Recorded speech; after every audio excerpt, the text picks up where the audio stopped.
dengan kegiatan rutin pekan kita yaitu ngopi ngaji. Oleh itu ini masih dalam menjawab pertanyaan-pertanyaan yang sudah masuk pada berkait kami silakan.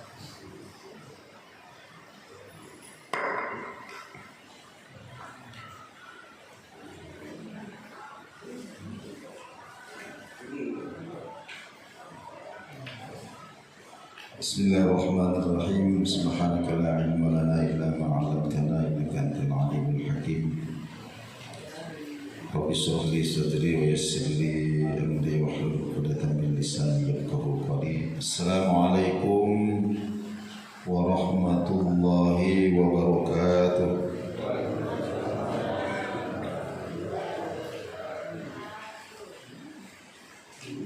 Alhamdulillahirabbil alamin.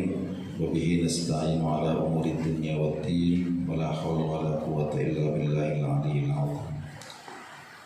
Wa sallallahu wa sallam wa baraka wa ta'annana ala habibihil mustafa sayyidina wa maulana Muhammadin wa ala alihi wa ashabihil mujtaba. Amma ba'du. Masyarul muslimin wal muslimat, bapak-bapak, ibu-ibu, sidang jemaah subuh rahimakumullah.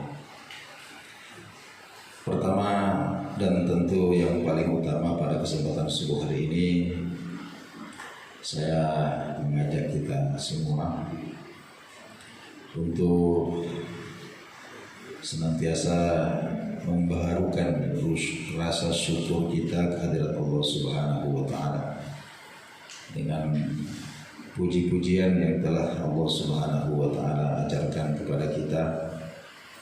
Minimal kita mengucapkan alhamdulillah.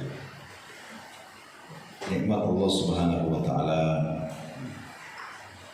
begitu besar, begitu agung. Kebutuhan-kebutuhan mendasar yang tidak bisa kita penuhi sendiri. Akan tetapi mungkin karena setiap hari kita dapatkan dengan mudah, sampai seringkali kita lupa bahwa itu adalah nikmat dari Allah Subhanahu wa Ta'ala. Bapak-bapak, ibu-ibu, sidang jemaah subuh rahimakumullah. Begitu juga pada kesempatan subuh hari ini kita banyak-banyak bersalawat kepada baginda Nabi Sallallahu Alaihi Wasallam. Nah, sepanjang hari Jumat ini salah satu ibadah yang mudah, ringan di lisan, namun Masya Allah pahalanya ini sangat agung, adalah melafazkan salawat dan salam kepada baginda Nabi Sallallahu Alaihi Wasallam. Apatah lagi jika disertai atau didorong oleh kerinduan hati. Hati rindu. Selama ini kita hanya mendengarkan bagaimana perjuangan beliau, bagaimana pikir dan risau beliau kepada kita semua umatnya ini, sehingga kemudian dalam hati ini ada rindu untuk bertemu dengan Nabi Sallallahu Alaihi Wasallam, sehingga kita dipantaskan untuk mendapatkan cinta, mencintai Nabi Sallallahu Alaihi Wasallam. Siapa yang mencintai Nabi Sallallahu Alaihi Wasallam, itu adalah tanda yang paling agung bahwa ada cinta di dalam hatinya kepada Allah Subhanahu wa Ta'ala. Bapak-bapak, ibu-ibu, jemaah subuh rahimakumullah. Subuh hari ini kita akan saya akan menanggapi beberapa 2 atau 3 pertanyaan yang sempat kita sesuaikan dengan waktu nanti.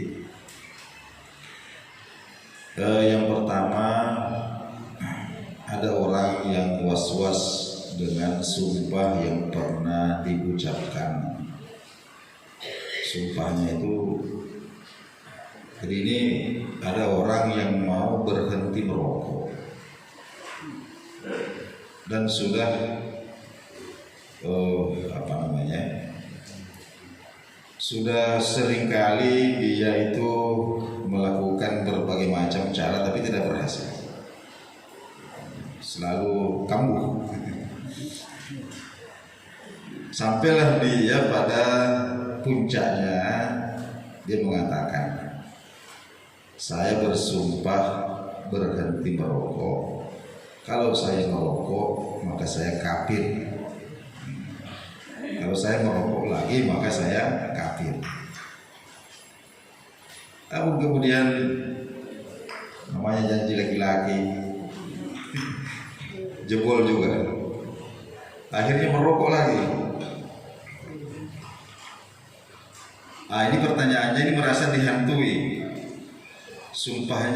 Sumpahnya kafir itu. Apakah itu jatuh atau bagaimana konsekuensinya itu? Jadi pertama saya ucapkan alhamdulillah karena masih ada perasaan takut di dalam hati. Artinya kan masih kepikiran, nanti artinya apa? Artinya masih ada takut gitu. Kemudian yang kedua,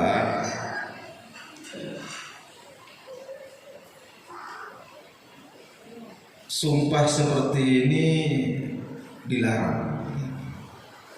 Jadi tidak boleh kita itu sembarang bersumpah, apatah lagi mempertaruhkan sesuatu yang paling berharga di dalam hidup kita, yaitu keimanan. Masih banyak yang bisa kita ucapkan yang lain, jangan yang itulah. Nah, kenapa? Karena iman ini sangat tinggi nilainya, berharga sekali, tidak pantas untuk dipertaruhkan dengan hal-hal yang remeh. Kita sering mendengarkan ini banyak sumpah, banyak orang bersumpah ini sebenarnya hanya karena salah menonton, salah mendengar. Akhirnya mereka sering lihat, mereka sering dengar, akhirnya ikut-ikutan. Saya berikan contoh, umpama potong tangan saya, atau tersambar petir saya, potong telinga saya. Kan sering kita dengarkan. Ini kalau saya tidak bayar nanti potong tangan saya, potong telinga saya. Jadi hal-hal seperti ini dilarang. Apatah lagi mempertaruhkan iman. Jadi sumpah seorang mukmin itu ada redaksi yang sudah dikhususkan. Jadi menggunakan kata wallahi atau billahi atau tallahi. Nah, biasa diartikan demi Allah, tapi sebenarnya demi Allah ini pun tidak boleh. Ya. Pakainya ya wallahi begitu. Wallahi, tallahi atau billahi. Dan sumpah ini tidak boleh ketika kita mengikatkan diri kepada yang Allah Subhanahu wa taala haramkan. Itu tidak sah. Seperti umpama demi Allah, kalau saya yang mengambil itu barang, potong tangan saya. Itu tidak boleh, karena memotong tangan itu haram. Memotong tangan sendiri itu hukumnya bagaimana, Pak? Itu haram. Itu tangan bukan punya kita, kok kita mau main potong-potong saya. Iya kan? Dan itu namanya menzalimi diri sendiri, menjerumuskan diri sendiri di dalam kebinasan, kan rugi sendiri. Jadi kalau mau memilih redaksi sumpah itu pilih yang diperbolehkan atau yang disunnahkan, amalan-amalan yang disunnahkan. Umpama saya berjanji tidak mau merokok lagi. Kalau sampai saya merokok lagi, wallahi saya akan traktir jamaah kopi ngaji makan bakso. Nah, itu baru mantap itu. Jangan potong tangan. Jangan juga potong telinga, apalagi kafir. Nah, jadi ini perlu kita ingatkan ini, hati-hati dengan sumpah-sumpah seperti itu. Jadi apa konsekuensinya? Konsekuensinya itu dosa besar. Jadi banyak-banyak beristighfar kepada Allah Subhanahu wa taala dan jangan diulangi lagi. Itu yang paling penting. Jangan diulangi lagi. Insya Allah kalau kasusnya seperti ini, imannya itu masih ada lah. Nah ini kan yang mungkin dikhawatirkan itu karena sumpahnya itu saya kafir, jadi ketika saya melanggar sumpah ini bagaimana? Apakah saya ini kafir jadi murtad? Nah ini kalau dalam kasus ini saya yakin tidak sampai murtad. Kenapa? Karena faktanya masih takut gitu. Masih was-was. Ya, masih sholat dan lain sebagainya. Kecuali kalau memang dia menganggap bahwa keimanannya itu tidak ada nilainya. Nah, jadi dia merendahkan keimanan kepada Allah itu, dia rendahkan itu, tidak ada artinya. Karena tidak ada artinya dia pertaruhkan. Nah, kecuali kalau motifnya seperti itu. Jadi seumpama dia mengatakan, saya bersumpah demi Allah saya tidak mau merokok lagi. Kalau saya merokok lagi, biarlah iman saya itu pergi. Apa tuh itu iman itu tidak ada. Nah, kalau seperti itu, kapan dia langgar itu betul-betul pergi imannya itu. Murtad betul kalau sudah seperti itu. Ya, jadi kalau mempertaruhkan iman itu motifnya karena meremehkan nilai keimanan itu, maka jatuh itu barang itu. Ya. Atau memang dia ada niat keluar dari Islam. Ada niat keluar dari Islam. Jadi motivasinya bersumpah seperti itu karena pertama meremehkan nilai iman, atau memang sudah ada keinginan untuk keluar dari Islam, maka jatuh. Nah, tapi kalau istilahnya itu motivasinya itu karena betul-betul dia sudah mau berhenti, dia ingin sekali berhenti merokok tapi tidak bisa-bisa, sampai kemudian itu saking inginnya berhenti dia pertaruhkan sesuatu yang, tapi ternyata kemudian dia langgar lagi, maka saya yakin bahwa imannya itu tidak.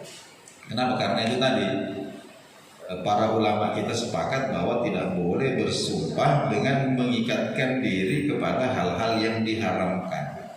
Jadi jatuh dalam kekafiran itu kan hukumnya haram, murtad itu hukumnya haram. Jadi tidak boleh kita mengikatkan diri kita dengan sumpah pada hal-hal yang diharamkan. Nah, makanya apakah sumpah ini jadi atau tidak, jatuh atau tidak, para ulama kita berbeda pendapat. Ya, ada yang mengatakan itu tidak sah. Ya, sumpah seperti itu tidak sah. Karena tidak sah, maka tidak ada kafarat, tidak ada dendanya kalau dilanggar. Tapi ini orang melakukan dosa besar. Ya, melakukan dosa besar, jadi harus bertaubat kepada Allah Subhanahu wa taala. Nah, kemudian yang kedua, ada juga yang mengatakan bahwa sumpah seperti itu jatuh. Maksudnya jatuh itu ya harus membayar kafarat ketika dilanggar. Ya, harus membayar kafarat. Kafaratnya itu ya memberikan makan kepada 10 orang fakir miskin, memerdekakan budak. Kalau tidak mampu ya berpuasa selama 3 hari berturut-turut. Itu urutannya itu. Jadi yang pertama memerdekakan budak, kalau tidak mampu memberikan makan kepada 10 fakir miskin. Kalau tidak mampu maka berpuasa selama 3 hari berturut-turut. Jika demikian maka terbayarlah kafarat daripada sumpah itu. Tapi konsekuensinya apakah dia itu jadi kafir atau tidak? Tegas jawabannya tidak. Kecuali kalau dia melakukan itu motivasinya karena meremehkan keimanan itu, atau memang dia sudah punya niat untuk keluar dari Islam. Nah itu mungkin yang pertama. Nah, jadi jangan diulang lagi. Jadi kita cari, kalau jadi tidak boleh banyak bersumpah itu, sering-sering bersumpah itu tidak diperbolehkan. Pokoknya hindarilah bersumpah. Kemudian yang kedua, nah ini ada orang yang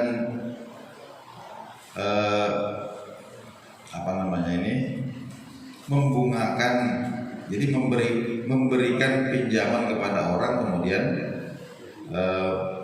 berbunga.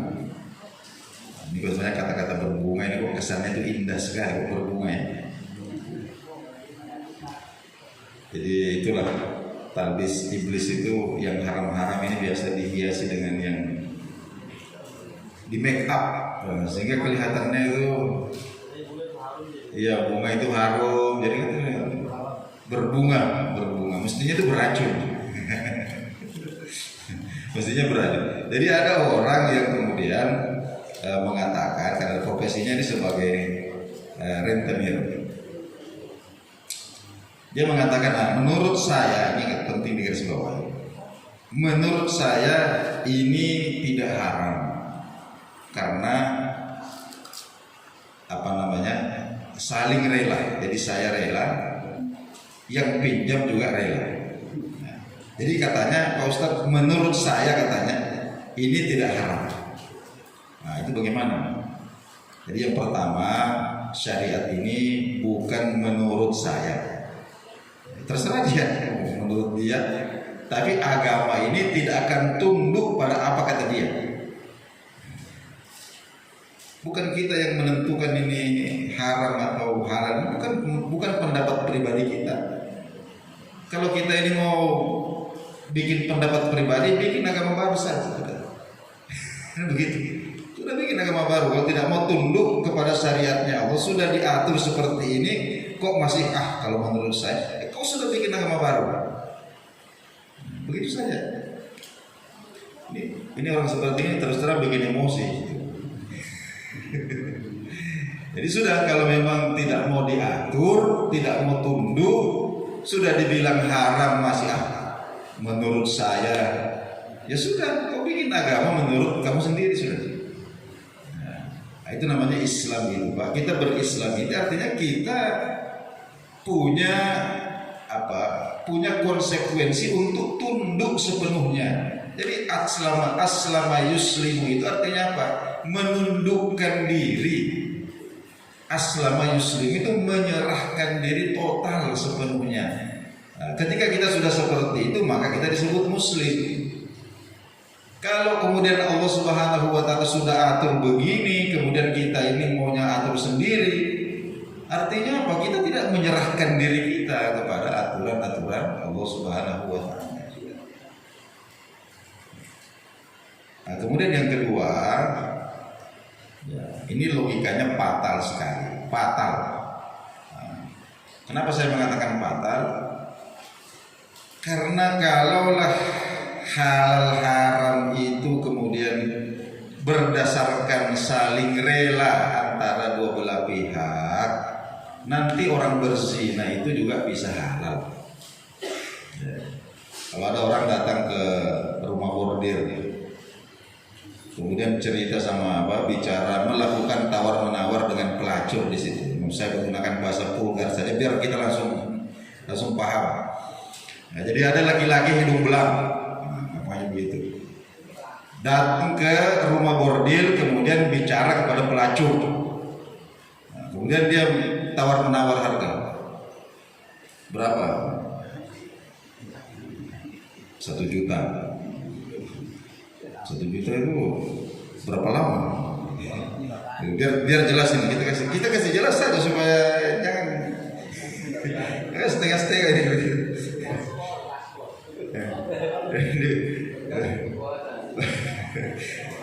Ya seumpama itu 3 jam saja, dia tawar 500, 1 jam saja 500.000 seumpama. Oke lah.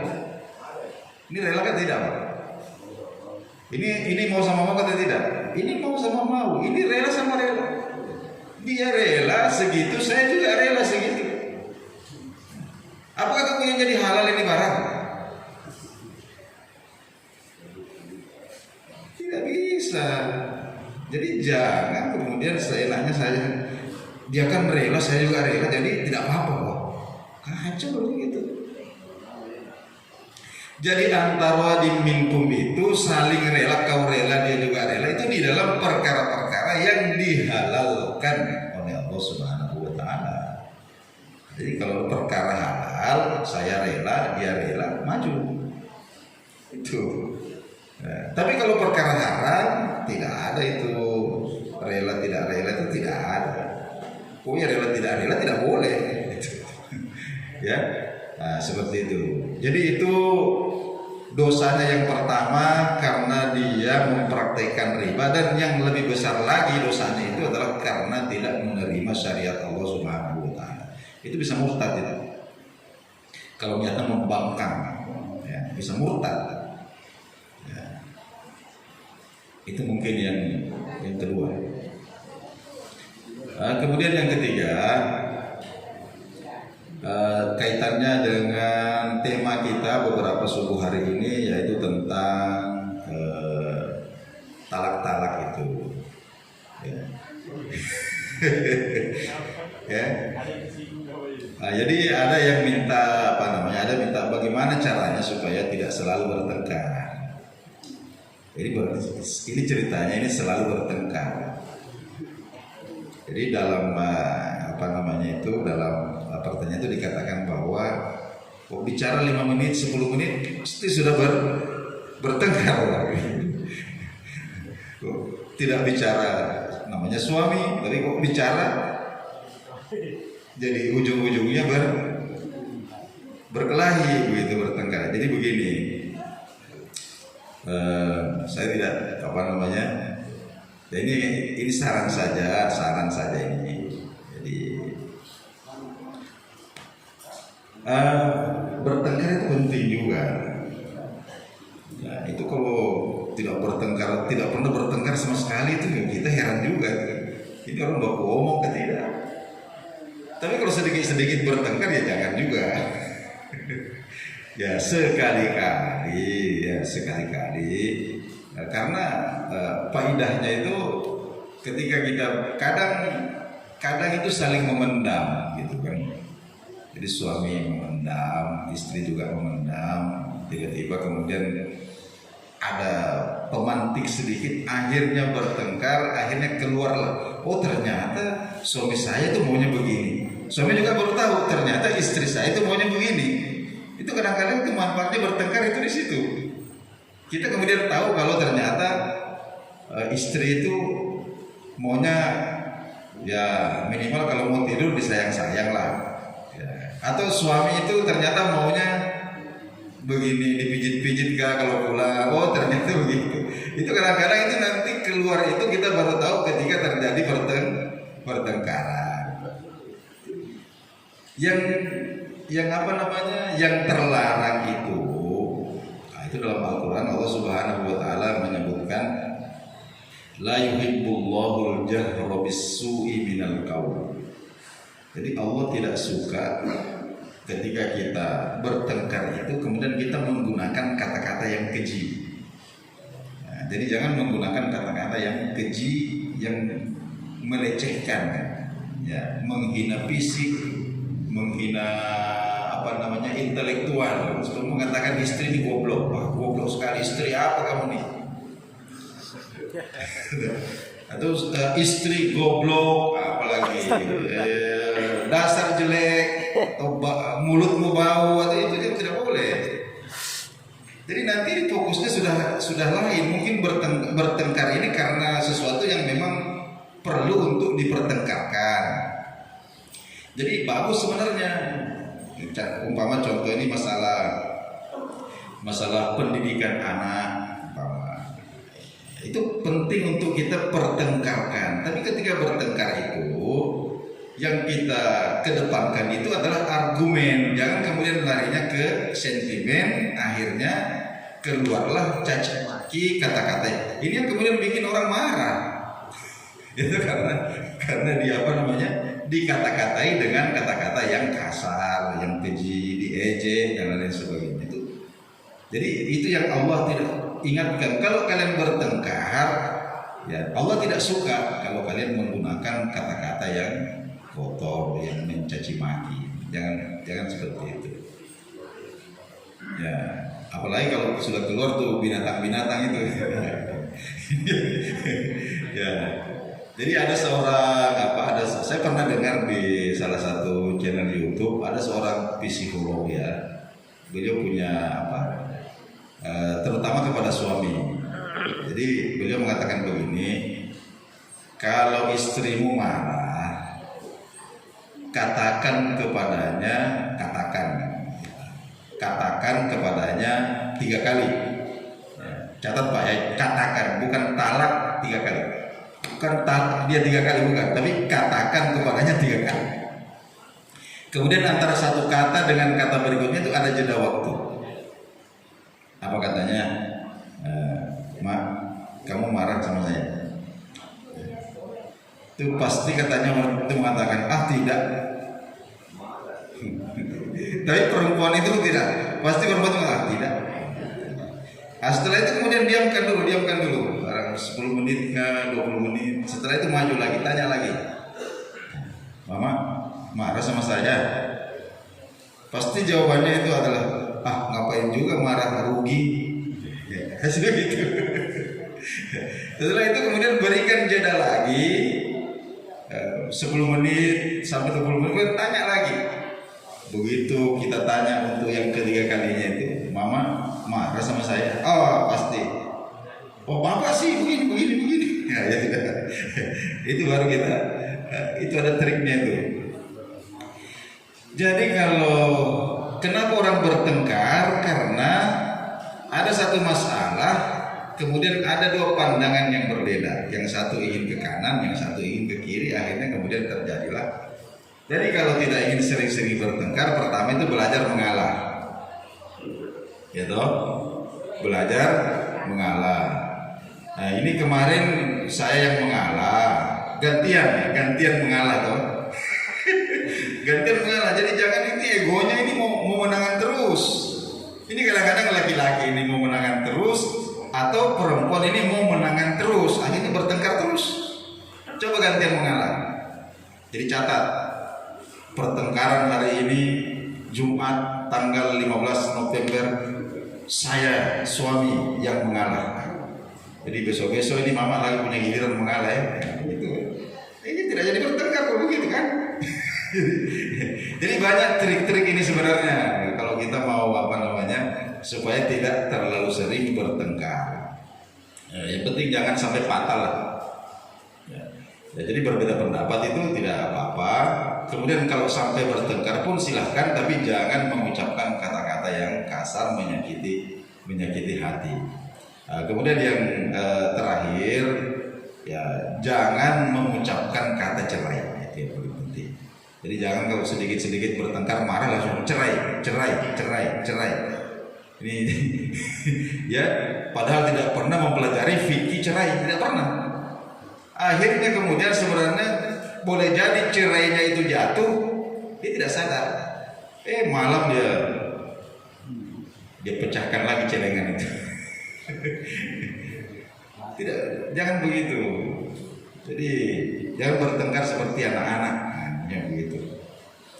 Jadi mungkin itu solusinya, yaitu tadi saling mengalah. Saya ingin menutup ini dengan istri Abu Dzar Al-Ghifari.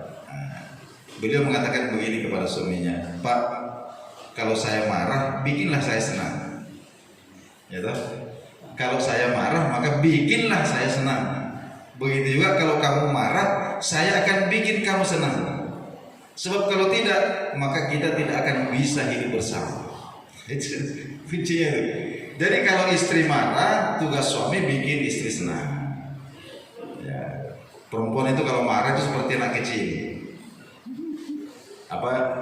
Hatinya itu langsung terbalik. Jadi yang tadinya itu menghadap ke atas langsung menghadap ke bawah. Iya. Makanya kan perempuan kalau marah itu suka tengkurap. Itu pasti langsung masuk kamar langsung tengkurap. Dikasih di balai itu susah, Pak.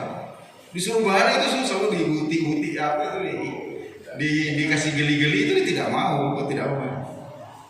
Ya. Tapi kalau tahu kuncinya ya pada sendiri. Ya. Jadi perempuan biasa marah itu pasti ada yang kurang-kurang. Tahu sendirilah kira-kira kurang apa kira-kira. Ya.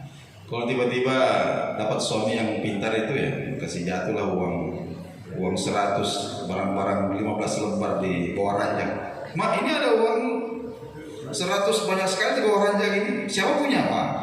langsung tak balik sendiri tuh. itu apa namanya? Kalau laki-laki itu biasa kalau dia marah dia tinggalkan rumah, pergi minum kopi atau apa. Kalau itu jangan dia, biarlah sudah dulu, biarkan saya dulu. Ya, nanti pulang sendiri ya, insya Allah sudah agak baikan nanti kalau sudah pulang. Ya mungkin seperti itu. Jadi mari kita saling belajar untuk memahami pasangan kita masing-masing. Ya. Baik, itu mungkin bapak-bapak dan ibu sekalian. Saya akhiri. Wassalamualaikum warahmatullahi wabarakatuh. Baik, Bapak Ibu silakan dinikmati apa yang telah dihidangkan. Terima kasih Ibu Jual Berkah yang telah berkontribusi dan semua yang terlibat dalam kegiatan ini. Mudah-mudahan Allah beri rezeki yang barokah, amin. Baik, mari kita sama-sama berdoa kafaratul majelis. Subhanallah wa bihamdika asyhadu an la ilaha illa anta astaghfiruka wa atubu ilaik. Diberi kurangnya mohon dimaafkan, dan yang punya pertanyaan silahkan WA Pak Kiai atau kami nanti kita bahas pekan depan insyaallah. Assalamualaikum warahmatullahi wabarakatuh.